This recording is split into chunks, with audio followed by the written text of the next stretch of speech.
It was a sultry dawn, the kind when the world seems to hold its breath. The dark sky rested over the Pedreira favela, where the alleys slept silently and the streetlights flickered, as if tired of illuminating so much abandonment. No one saw, no one heard, but she was there. A young woman, her steps hurried, her eyes puffy and her arms trembling. She carried something wrapped in an old t-shirt, clutched to her chest. It wasn't a bag, nor a package.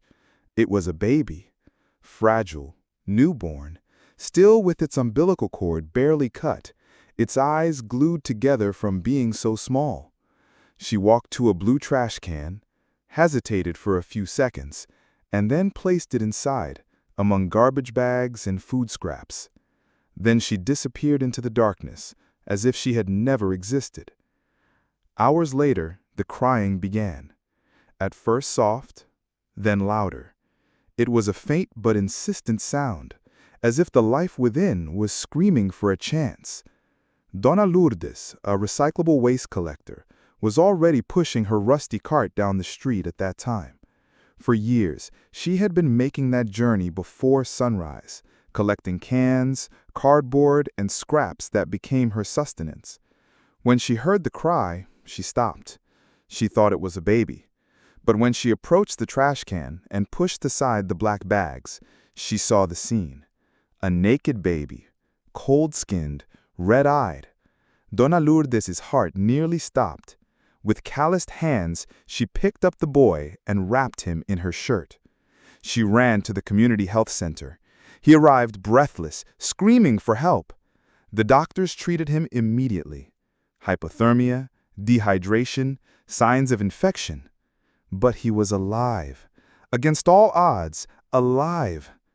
In the medical records, they wrote, "Boy, unidentified, found in a trash can, approximately 2 days old." Since no one knew his name, they gave him a common one, João da Silva. But to Dona Lourdes, he wasn't just anyone. She began visiting him whenever she could. She brought him donated clothes, candy hidden in her bag, affection in her hands. To her, João was more than a boy found in the trash. He was a life she had rescued. João grew up in a shelter, without a birth certificate, without a family name. His past was a profound silence.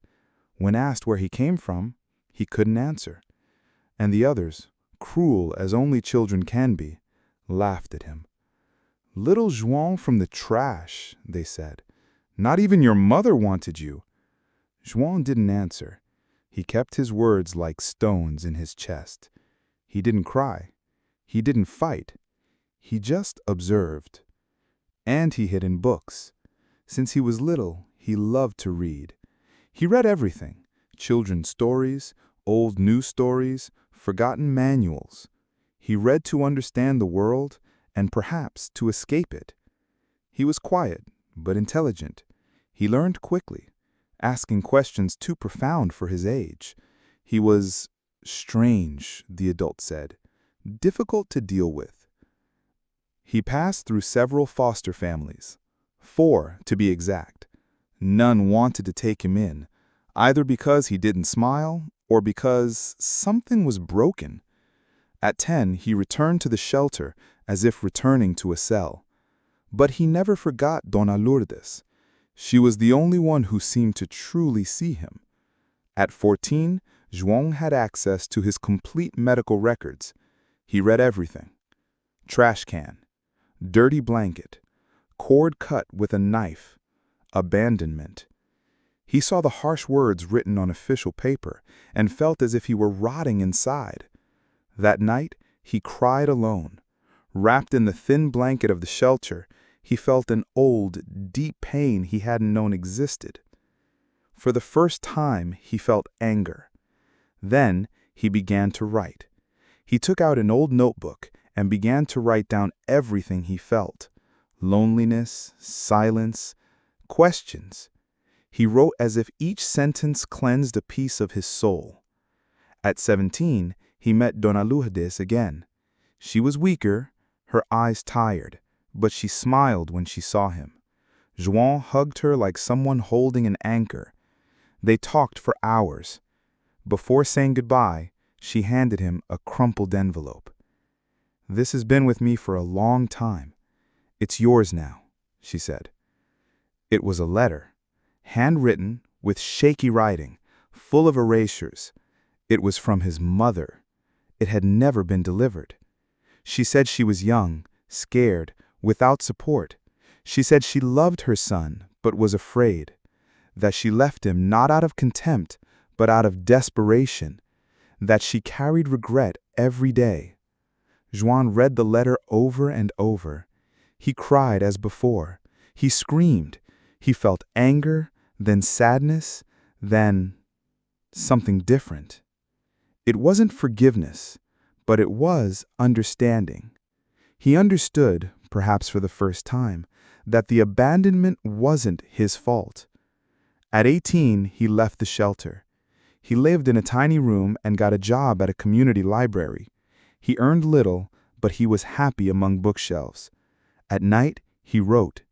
He created a blog and named it Entre Sacos Pretos, Between Black Bags. There he told his story, without embellishments, without makeup. He wrote as if he lived, with pain and truth. The blog gained readers, then followers, then headlines. Juan became a symbol. He was invited for interviews, discussion groups, and lectures at schools. But he was not fooled. He remained that boy who came from nothing, trying to understand the world. He didn't want to be a hero. He only wanted to understand why he had been abandoned and where he could belong.